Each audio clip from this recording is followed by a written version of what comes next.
بسم اللہ الرحمن الرحیم۔ السلام علیکم سامعین، جیسا کہ آپ جانتے ہیں کہ یہ ہے یوٹیوب چینل اور کتاب جو ہم مل کر پڑھ رہے ہیں اس کا نام ہے امام جعفر صادق علیہ السلام ولادت سے شہادت تک، اور یہ ہے پارٹ نمبر 27 اور پیج نمبر 373 سے ہم اس پارٹ کی ریکارڈنگ کا آغاز کریں گے۔ بس میں آپ کو سب سے پہلے تھوڑا سا یہ بتاؤں گی کہ ہم اس سے پہلے کس مین ہیڈنگ کے ساتھ چل رہے ہیں، اور وہ یہ ہے کہ ہم مولا کے امام جعفر صادق علیہ السلام کے معجزات کے ٹاپک کے بارے میں آگے پڑھ رہے ہیں۔ بہت ساری چیزیں ہم نے پڑھ لی ہیں، اور اب جو ہم جس سب ہیڈنگ کو پڑھنے جا رہے ہیں وہ ہے امام علیہ السلام کا مال میں خیانت کے بارے میں خبر دینا۔ لکھا ہے سدھیر سیرفی کا بیان ہے، وہ کہتے ہیں میرے پاس امام علیہ السلام کا مال جمع تھا، میں وہ مال امام علیہ السلام کے حوالے کرنے کے لیے آپ علیہ السلام کی خدمت اقدس میں حاضر ہوا۔ امام علیہ السلام کے مال میں سے 1 دینار میں نے اپنے پاس رکھ لیا تاکہ دیکھوں کہ لوگ میرے بارے میں کیا کہتے ہیں۔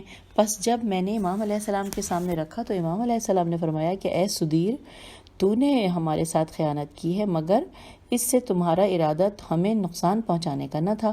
میں نے عرض کیا قربان جاؤں بھلا وہ کیسے؟ امام علیہ السلام نے فرمایا کہ تم نے ہمارے مال کا کچھ حصہ اپنے پاس رکھا تاکہ اس کے بارے میں تمہیں ہمارے نظریے کا علم ہو جائے۔ میں نے کہا قربان جاؤں، آپ علیہ السلام سچ فرماتے ہیں۔ اس سے مراد مقصد یہ جاننا تھا کہ میرے دوست میرے بارے میں کیا کہتے ہیں۔ اس پر امام علیہ السلام نے ارشاد فرمایا ہر وہ چیز جس کی لوگوں کو ضرورت ہوتی ہے اسے ہم جانتے ہیں اور وہ ہمارے پاس ہوتی ہے۔ کیا تم نے خدا کا یہ فرمان نہیں سنا؟ سورہ یاسین آیت نمبر 12 ترجمہ، اور ہم نے ہر چیز کو امام مبین میں جمع کر دیا ہے۔ جان لو انبیاء کرام علیہ السلام کا علم ہمارے علم میں محفوظ اور ہمارے پاس جمع ہے، اور ہمارا انبیاء علیہ السلام کے علم میں سے ہے، تو یہ تمہیں کہاں لے جائے گا؟ میں نے کہا قربان جاؤں، آپ علیہ السلام سچ فرماتے ہیں۔ سامعین، حوالہ ہے مناقب آل ابی طالب، جلد نمبر 4 صفحہ نمبر 227، اور ہم نے یہ جو ہم نے آگے تھے پیج 374 پر، یہ ہم نے مکمل کر لیا، اور اب ہم پیج 375 پر پڑھنے جا رہے ہیں نیا چیپٹر، جس میں مدرسہ امام جعفر صادق علیہ السلام کے بارے میں ہم جانیں گے۔ آئیے مل کر پڑھتے ہیں۔ لکھا ہے معزز قارئین، واضح رہے کہ یہاں مدرسے سے مراد کوئی تعلیمی درسگاہ ہے اور نہ ہی وہ حلقات درسیہ ہیں جو علمی حوضوں میں دیکھے جاتے ہیں، بلکہ تمام زبانوں اور قوموں کی نظر میں اس کا اصطلاحی معنی یہ ہے انورٹڈ کاما ان تمام افکار و آراء کے مجموعے کو مدرسہ کہا جاتا ہے جنہیں لوگوں کی ایک جماعت قائم کرتی ہے، اور ان افکار کی بنا رکھنے والے کو صاحب مدرسہ کہا جاتا ہے انورٹڈ کاما کلوز۔ اس اصطلاح سے ہمارا مقصد یہ بتانا ہرگز نہیں کہ حضرت امام جعفر صادق علیہ السلام ہی اسلامی احکام کے مؤسس، میم واو پہ حمزہ ہے اور سین و بانی ہیں، بلکہ ہمارا مقصود امام علیہ السلام کو اس زمانے کا احکام اسلامیہ کا ناشر بتانا ہے کہ امام علیہ السلام نے اس زمانے میں جتنے وسیع پیمانے پر ان کی نشر و اشاعت کر سکتے تھے کی۔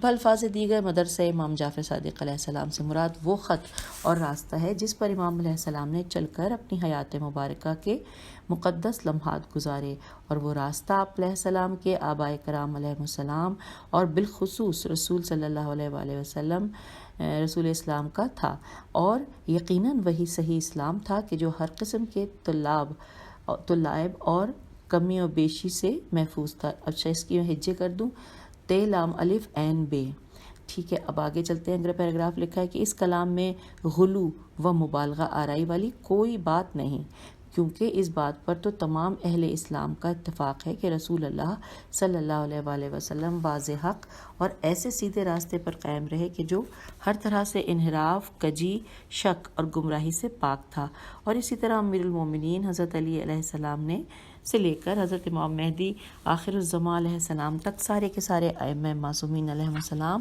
آپ صلی اللہ علیہ وآلہ وسلم ہی کی سنت و سیرت پر چلنے والے تھے۔ ہم آ گئے پیج 376 پر، اور یہ وہ حقیقت ہے کہ جسے ثابت کرنے کی کوئی ضرورت نہیں، کیونکہ رسول خدا صلی اللہ علیہ وآلہ وسلم کی وفات ہجرت کے 11ویں سال میں ہوئی تھی۔ اس سے لے کر 260 ہجری تک 11 ائمہ علیہم السلام 250 سالہ جو دور گزرا، اس میں ان بزرگوں کی جانب سے نہ دین میں کوئی انحراف سامنے آیا اور نہ اسلام کے کسی حکم کے مخالفت ان سے سرزد ہوئی، نہ انہوں نے شریعت میں کوئی تبدیلی اور نہ ہی احکام سے تلائب کیا، لام الف عین بے، بلکہ اپنی زندگیوں کے آخری سانسوں تک رسول اکرم صلی اللہ علیہ وآلہ وسلم کی سنت اور طریقے پر چلتے رہے اور اس سے سرمو انحراف نہیں کیا۔ اور یہ بھی واضح ہے کہ ائمہ علیہم السلام عام لوگوں کے معاشرے میں رہتے تھے اور ان کے دشمن ان کی ہر حرکت پر نظر رکھتے تھے تاکہ انہیں ان کی کوئی کمزوری ہاتھ آ جائے جس سے وہ ان پر زبان اعتراض دراز کر سکیں اور ان کی عزت و ناموس کی طرف اپنے ناپاک ہاتھ بڑھا سکے، مگر یہ حربہ آزمانے کے باوجود بھی وہ اس حسرت کو پورا ہوتے نہ دیکھ سکے، بلکہ اس کے برعکس انہوں نے ان ذوات مقدسہ میں سے ہر ایک کو کمالات نفسیہ اور مکارم اخلاقیہ کا منبع و مصدر دین و اسلام کا کامل مظہر اور تقوی و پرہیزگاری کا بلند نشان پایا۔ روح اسلام اپنے تمام معانی کے ساتھ ان میں سموئی ہوئی تھی اور کوئی بھی عیب جو اور بدخو انسان ان میں کوئی خامی نہ پا سکا۔ تاریخ کے صفحات ہمارے اس بیان کے سچے شاہد ہیں۔ ہاں، ہم یہ بات بھی تسلیم کرتے ہیں کہ دنیا کے اس خیر و شر کے معرکے میں بعض ایسے بدطینت افراد بھی موجود رہتے ہیں جو اس خاندان عصمت و طہارت کے مقدس افراد کے خلاف اپنی زہر آلود قلموں کو استعمال کر کے ہمیشہ اپنے نامہ اعمال سیاہ کرتے رہتے ہیں۔ ہم ایسے لوگوں کو آدمیت کی گنتی میں شمار نہیں کرتے، کیونکہ یہ پیسے کے پجاری حقائق کا چہرہ مسخ کرنے کے لیے اور حق کو باطل کے ساتھ گڑمٹ کرنے کے لیے ظالموں اور طاغوتوں تو الف غین واو تیوا نون غنہ کے آگے بک جاتے ہیں اور شیطان مردود کو راضی کرتے ہیں۔ اگلے پیراگراف میں ہے کہ اب ہم اپنے کلام کا رخ پھر سے مدرسہ امام جعفر صادق علیہ السلام کی طرف موڑتے ہیں اور اپنے قارئین کو اس کے فیوز و برکات سے روشناس کراتے ہیں۔ پیج 377 لکھا ہے کہ محقق حلی رحمۃ اللہ اپنی کتاب المعتبر میں لکھتے ہیں کہ آپ کا مدرسہ مدینہ منورہ میں آپ کا گھر اور مسجد تھی، بلکہ آپ علیہ السلام جس جگہ بھی ہوتے وہی جگہ آپ کا مدرسہ بن جاتا تھا۔ حج کے موسم اور دیگر مختلف مناسبتوں پر پوری دنیا علم و حکمت کے متلاشی آپ علیہ السلام کے خانہ فیض پر آتے اور در مراد کو پا کر واپس جاتے۔ ایسے لوگ آپ تک رسائی حاصل کرنے کے لیے مختلف سوالات تیار کر کے لاتے تھے۔ آپ نے خصوصاً علم الکلام کے موضوع پر بہت کچھ نقل کیا۔ آپ علیہ السلام سے خصوصاً علم کلام کے موضوع پر بہت کچھ نقل کیا گیا ہے۔ حضرت مفضل بن عمر نے آپ علیہ السلام سے ایک کتاب روایت کی ہے جو توحید مفضل کے نام سے معروف ہے۔ دہریوں کے رد کے لیے یہ بہت ہی عمدہ کتاب ہے۔ اب آئیے، ہم نے یہ مکمل کر لیا ہے ہیڈنگ، اب آگے چلتے ہیں۔ پیج نمبر 378 پر لکھا ہے کہ حضرت امام جعفر صادق علیہ السلام کے شاگرد، یہ ہیڈنگ ہے۔ ہم جانتے ہیں اس میں کیا لکھا ہے کہ لوگوں کی ایک بہت بڑی جماعت نے حضرت امام جعفر صادق علیہ السلام کے حضور زانو تلمس تیل میم زال تہ کر کے آپ علیہ السلام کے نور علم سے استفادہ و استفاضہ کیا۔ آپ علیہ السلام کے شاگردوں میں سے بعض نے علم و فضل اور تقوی و کمال میں بہت ہی بلند مدارج و مطالب حاصل کیے اور بعض نے مختلف علوم و معارف پر قیمتی کتابیں تحریر کر کے اہل زمانہ سے اپنا سکہ منوایا اور اپنے اس علمی سرمایہ کو بعد والوں کے لیے بطور یادگار چھوڑا۔ مشہور یہی ہے کہ آپ علیہ السلام کے شاگردوں کی تعداد 4000 ہے، مگر ہماری تحقیق و تدقیق کے مطابق آپ علیہ السلام کی صحبت علمی کا فیض اٹھانے والوں کی تعداد 5000 سے اوپر ہے، اور ہم اپنے مہربان خالق کی حمد بجا لاتے ہیں کہ جس نے ہمیں آپ علیہ السلام سے ملاقات کا شرف پانے والوں اور آپ علیہ السلام کے بحر علمی سے اپنی دیرینہ پیاس بجھانے والوں کو شمار کرنے کی توفیق مرحمت فرمائی۔ ہم نے اپنے انسائکلوپیڈیا کی ایک جلد میں ان کا ذکر تفصیل سے کیا ہے۔ اگلی ہیڈنگ ہے مدرسہ امام صادق علیہ السلام کے امتیازی پہلو، آئیے جانتے ہیں۔ لکھا ہے قارئین کرام، ہر مدرسہ اساتذہ، طلاب اور ایک عمارت سے تشکیل پاتا ہے، اور بعض مدارس اپنے اساتذہ، طلاب اور مقامات حتیٰ کہ زمانوں اور ظروف کے اعتبار سے بھی دیگر مدارس سے مختلف ہوتے ہیں، اور جہاں تک حضرت امام جعفر صادق علیہ السلام کے مدرسے کی بات ہے تو اس کے استاذ اور مدیر خود امام عالی مقام تھے، لہٰذا یہ مدرسہ ہر حوالے سے دوسرے تمام مدارس سے ممتاز تھا، کیونکہ اس مدرسے کی مسؤولیت و ادارت اس زمانے کی سب سے بڑی علمی شخصیت کے مقدس ہاتھوں میں تھی، اور ان کے علم و فضل کا چرچا ملک اور قوم میں تھا، اور وہ شخصیت اولین و آخرین کے علوم کی عالم اور دین کے تمام احکام احاطہ و دسترس رکھنے والی تھی، جیسا کہ ارشاد رب العزت ہے سورہ یاسین آیت نمبر 12، اور ہم نے ہر چیز کو امام مبین میں جمع کر دیا ہے، پیج 379۔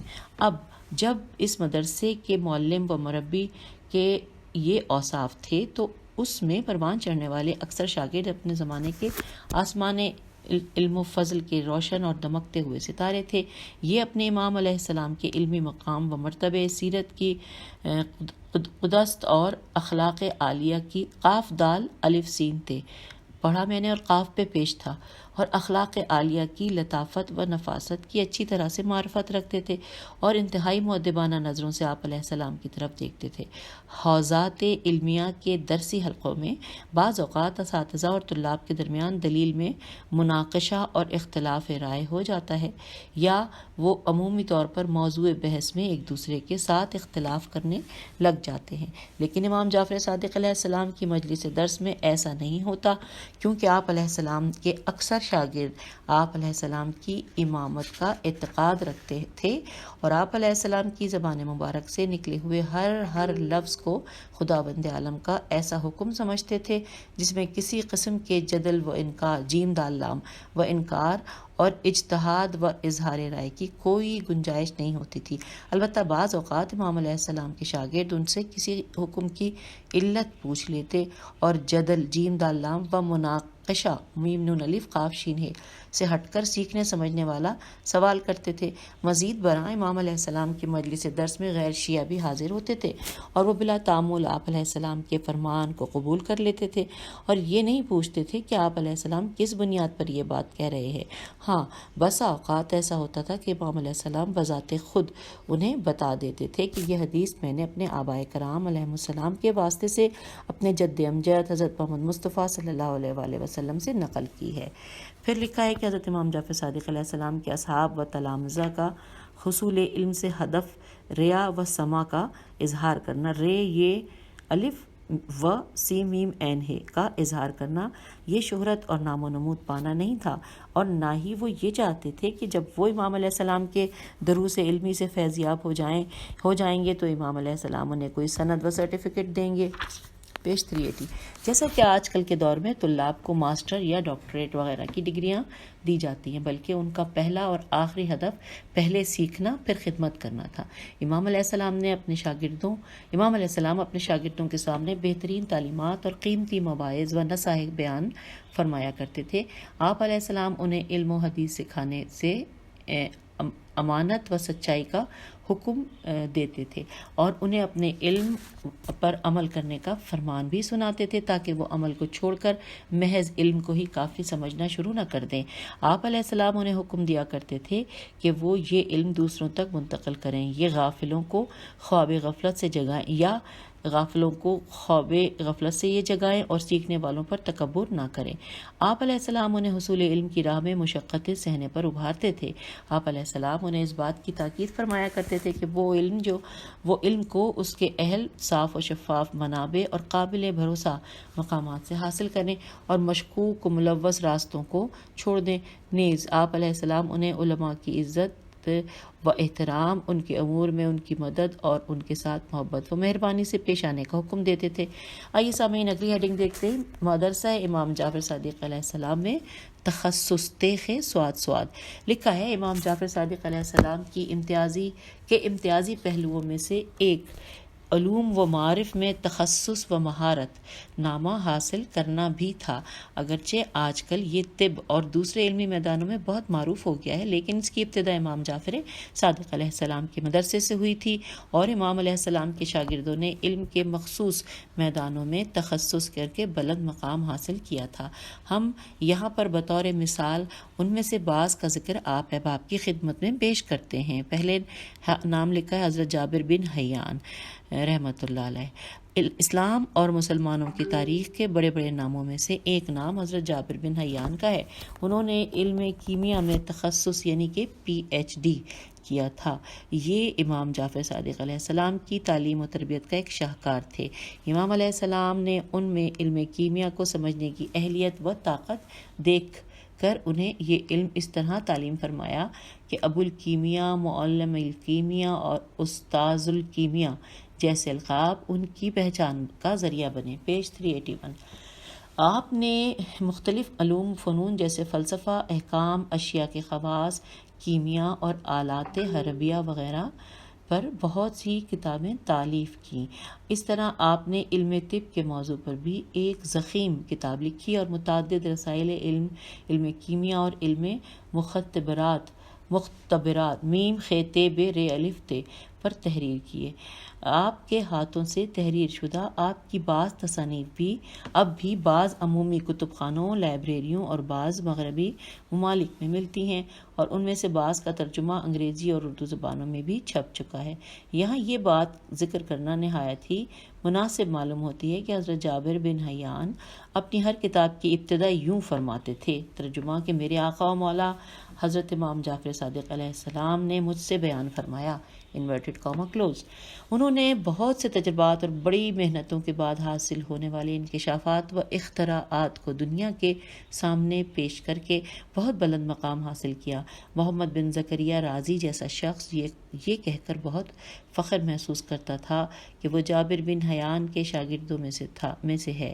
ہم نے آسمان علم و فضل کے اس خورشید منور کا تذکرہ اپنے موسوعہ کی ایک مخصوص جلد میں تفصیل کے ساتھ کیا ہے کہ جہاں حضرت امام جعفر صادق علیہ السلام کی خدمت میں زانوئے تلمذ طے کرنے والوں کے احوال درج کیے گئے ہیں۔ یہاں جو ہم نے ان کا تھوڑا بہت تذکرہ کیا ہے تو اس کا مقصد صرف مدرسہ امام صادق علیہ السلام کا بہترین انداز میں ایک تعارف پیش کرنا تھا۔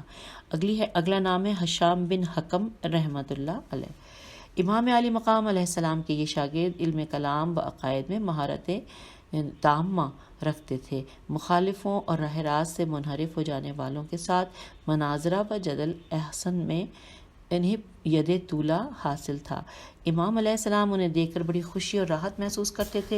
امام علیہ السلام نے انہیں ایسے معنوی تمغوں اور اعزازی نشانوں سے نوازا تھا جو بادشاہوں اور وزیروں کے تاجوں سے کہیں زیادہ قیمتی تھے۔ پیج 382۔ امام علیہ السلام نے ان کے بارے میں فرمایا، انورٹڈ کاما، یہ اپنے ہاتھ، زبان اور دل سے ہماری مدد کرنے والا ہے، انورٹڈ کاما کلوز۔ ان کے بعض مناظرے ہم سابقاً اسی کتاب میں بیان کر چکے ہیں، جیسا کہ ان کا تفصیلی ذکر ہم نے امام علیہ السلام کے شاگردوں سے متعلقہ اپنے موسوعہ کی ایک خاص جلد میں بھی کیا ہے۔ اگلا نام ہے محمد بن مسلم رحمۃ اللہ علیہ۔ یہ بزرگوار علم فقہ و حدیث میں اپنا کوئی ثانی نہیں رکھتے تھے۔ انہوں نے امام جعفر صادق علیہ السلام سے 16,000 احادیث روایت کی ہیں۔ اس مرد خدا نے علم فقہ و حدیث میں محنت کر کے نہایت ہی بلند مقام حاصل کیا ہے۔ معزز قارئین، ہم نے آپ احباب کو مدرسہ صادق علیہ السلام کا تعارف کرانے کے لیے یہ چند نمونے آپ کی خدمت میں پیش کیے ہیں، اور جو برادران ان تفصیل کے خواہش مند ہیں وہ ہمارے موسوعہ کی اس جلد کی طرف رجوع کریں جس میں امام علیہ السلام کے اصحاب و تلامذہ کا ذکر ہے۔ اگلی ہیڈنگ ہے عصر امام صادق علیہ السلام کے امتیازات۔ آئیے جانتے ہیں۔ حضرت امام جعفر صادق علیہ السلام کا زمانہ بعض خصوصیات کی بنا پر دوسرے زمانوں سے ممتاز تھا۔ ان میں سے چند ایک خصوصیات درج ذیل ہے۔ آئیے مل کر خصوصیات پڑھتے ہیں۔ یہاں پر 6 پوائنٹ دیے ہوئے، 6 خصوصیات لکھا ہے۔ نمبر 1، وہ زمانہ ذہنوں کے وسیع ہو جانے کی وجہ سے علم کے نور سے چمک گیا تھا۔ 2، اس زمانے میں چھپے ہوئے اسرار آشکار ہو گئے تھے اور انسانی معاشرہ غفلت و جہالت کی نیند سے بیدار ہو چکا تھا۔ نمبر 3، اس زمانے کے لوگوں میں حصول معرفت کی رغبت زیادہ ہو گئی تھی۔ نمبر 4 پڑھتے ہوئے ہم پیج 383 پہ آ گئے ہیں۔ نمبر 4، دنیا کے مختلف حصوں اور بالخصوص مدینہ منورہ میں بعض اصحاب، تابعین اور تبع تابعین کی بدولت علمی مراکز قائم ہو گئے تھے۔ پوائنٹ نمبر 5، اس زمانے میں لوگوں کے اذہان علوم دینیہ سے جیسے علم کلام، علم تفسیر اور علم حدیث وغیرہ کی جانب متوجہ ہو گئے تھے۔ اس دور میں ان علوم کو مرکزیت حاصل تھی، جبکہ دوسرے علوم جیسے علم طب و نجوم وغیرہ کو ثانوی حیثیت دی گئی۔ اب آگے پوائنٹ نمبر 6 لکھا ہے، ان حالات و ظروف میں سے بعض میں سے مذاہب ایجاد ہو گئے جن میں سے ہر ایک علیحدہ اور مخصوص نظریے کا حامل تھا، جیسے قدریہ، کیسانیہ، مرجعہ، حشویہ اور خوارج وغیرہ۔ ان مذاہب کے ماننے والے ایک ایک امام کے پیچھے چلتے تھے اور ہر آواز لگانے والے کے پیچھے دوڑ پڑتے تھے، اور جدھر کی ہوا ہوتی ادھر ہی منہ پھیر لیتے تھے۔ اور عجیب بات یہ ہے کہ ہر انسانی معاشرے میں ایسے لوگ موجود رہتے ہیں جو ہر رنگ میں رنگ جاتے ہیں، ان کی اپنی کوئی سمت معین نہیں ہوتی، اور جو چیز بھی ان کے سامنے آتی ہے وہ بلا سوچے سمجھے اسے قبول کر لیتے ہیں۔ معزز قارئین، ایسے حالات میں مذہب شیعہ اور مدرسہ امام جعفر صادق علیہ السلام، امام عالی مقام علیہ السلام کے وجود مبارک کی برکت سے مثل آفتاب چمکتا اور دمکتا رہا اور مذہب جعفری کے نام سے مشہور ہو گیا، جیسا کہ اس کی کچھ تفصیلات آئندہ فصل میں آنے والی ہیں۔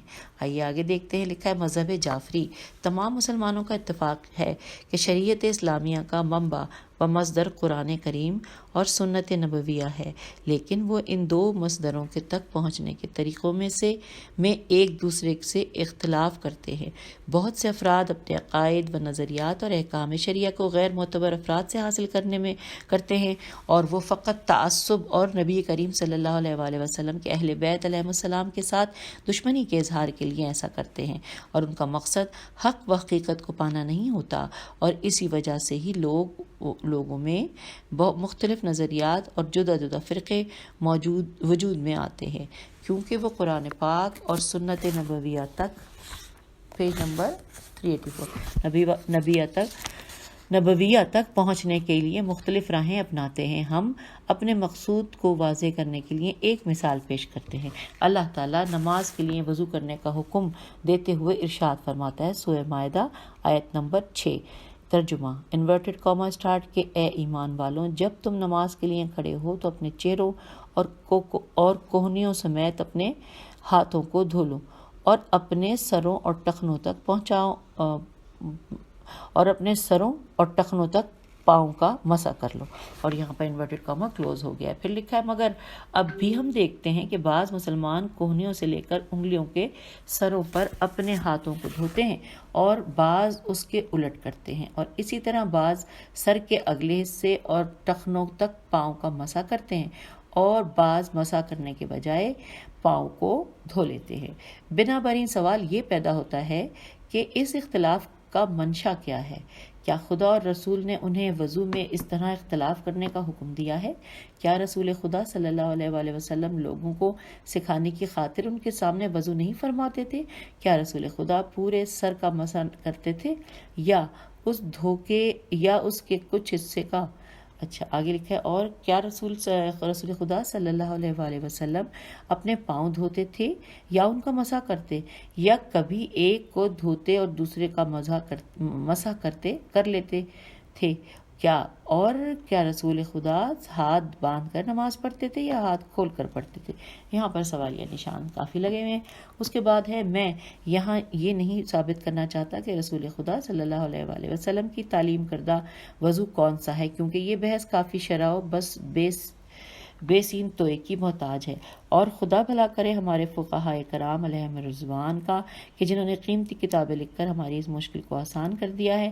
میں نے تو یہ فقہی مسئلہ صرف مسلمانوں کے ایک دوسرے کے ساتھ اختلاف کو ظاہر کرنے کے لیے درج کیا ہے، اور یہ واضح ہے کہ وضو میں لوگوں کا اختلاف کرنا ان طریقوں اور راستوں کے مختلف ہونے کی وجہ سے ہے کہ جن سے انہوں نے اپنے معالم دین حاصل کیے ہیں، اور اس کے علاوہ بھی تمام اختلافی مسائل کا یہی صورت کی یہی صورت ہے، اور انہی اختلافات کی وجہ سے مختلف مذاہب اسلامی وجود میں آئے ہیں۔ پیج 385 لکھا ہے مذہب جعفری وہی مذہب ہے کہ جسے مختلف اعتبارات کی بنا پر شیعہ یا امامی کہا جاتا ہے، اور شیعہ حضرت علی ابن ابی طالب علیہ السلام کو اپنا امام اور رسول خدا صلی اللہ علیہ وآلہ وسلم کا بلا فصل جانشین مانتے ہیں۔ آگے چلتے ہیں، لکھا ہے اور ان کا اعتقاد ہے کہ ان کے 12 اماموں کی امامت پر رسول خدا صلی اللہ علیہ وآلہ وسلم کی نص موجود ہے، اور ان کے مذہب کو مذاہب اربع الف ر ب عین ہے کے مقابلے میں مذہب جعفری کہا جاتا ہے۔ آگے لکھا ہے اس کا مطلب یہ بالکل نہیں کہ اس مذہب کا مرجع صرف حضرت صادق آل محمد علیہ السلام ہی کی ذات ہے، بلکہ شیعہ اپنے دین کے اصول و فروع کو قرآن کریم اور سنت پیغمبر صلی اللہ علیہ وآلہ وسلم کے ساتھ ساتھ ائمہ طاہرین علیہم السلام کے اقوال سے بھی اخذ کرتے ہیں، کیونکہ ان کا سلسلہ بھی رسول اکرم صلی اللہ علیہ وآلہ وسلم تک پہنچتا ہے۔ اب سوال یہ پیدا ہوتا ہے کہ یہ مذہب امام جعفر صادق علیہ السلام کے نام نامی سے ہی کیوں مشہور ہوا، کسی اور امام کے نام سے کے ساتھ کیوں نہ مشہور ہوا؟ اس کے جواب میں ہم کہتے ہیں کہ اس کی درج ذیل وجوہات ہیں۔ آئیے پڑھتے ہیں۔ اول، اس کی پہلی وجہ حریت کلام ہے۔ امام جعفر صادق علیہ السلام نے باطل عقائد اور منحرف افکار کے افراد کے لیے مناظرہ و جدل احسن کا میدان وسیع کیا۔ آپ علیہ السلام ان کے ساتھ آداب مناظرہ، اسلوب تفاہیم، تفاہیم سین الف میم نون توقع، منطق سلیم اور محکم دلیل پر مبنی گفتگو کا پورا لحاظ رکھتے تھے، اور مقابل کی باتوں کو پورے حوصلے کے ساتھ سنتے، پھر اس کا جواب دیتے تھے۔ اس کی ایک جھلک ہمیں اس مناظرے میں بھی نظر آتی ہے کہ جو حضرت مفضل بن عمر اور ابن ابی الاوجا ملحد کے درمیان ہوا تھا۔ جب حضرت مفضل بن عمر نے اس ملحد اور اس کے ساتھی کی زبان سے کفریہ کلمات سنے تو شدید غصے میں آ کر کہنے لگے کہ اے دشمن خدا، تو دین خدا میں الحاد کر بیٹھا ہے۔ اس پر ابن ابی الاوجا نے ان سے کہا کہ اگر آپ اہل کلام میں سے ہیں تو ہم تم سے بات کریں گے، اور اگر تمہاری حجت ثابت ہو گئی تو ہم تمہاری بات مان لیں گے، لیکن اگر آپ پیج 386 اگر آپ اہل کلام و مناظرہ میں سے نہیں ہیں تو تمہاری بات کی کوئی حیثیت نہیں ہے۔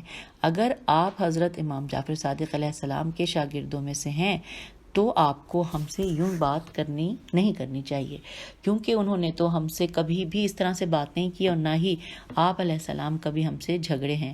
انہوں نے تو ہماری زبان سے اس سے بھی سخت باتیں سنی ہیں، مگر انہوں نے کبھی ہم سے سخت لہجے میں بات نہیں کی، اور نہ ہی کبھی ہمیں جواب دینے میں ہم پر تعدی کی ہے۔ تے عین دال چھوٹی ہے۔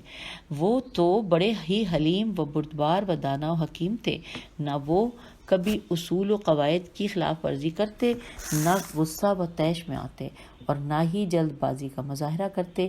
وہ ہماری بات پوری توجہ کے ساتھ سنتے، اور جب ہم اپنی بات پوری کر لیتے تو اپنے مختصر سے کلمات سے ہمارے دلائل کو کمزور ثابت کر دیتے، جس سے ہم پر حجت تمام ہو جاتی، ہمارا عذر ختم ہو جاتا، اور ان کے اشکالات کا ہمارے پاس کوئی جواب نہ رہتا۔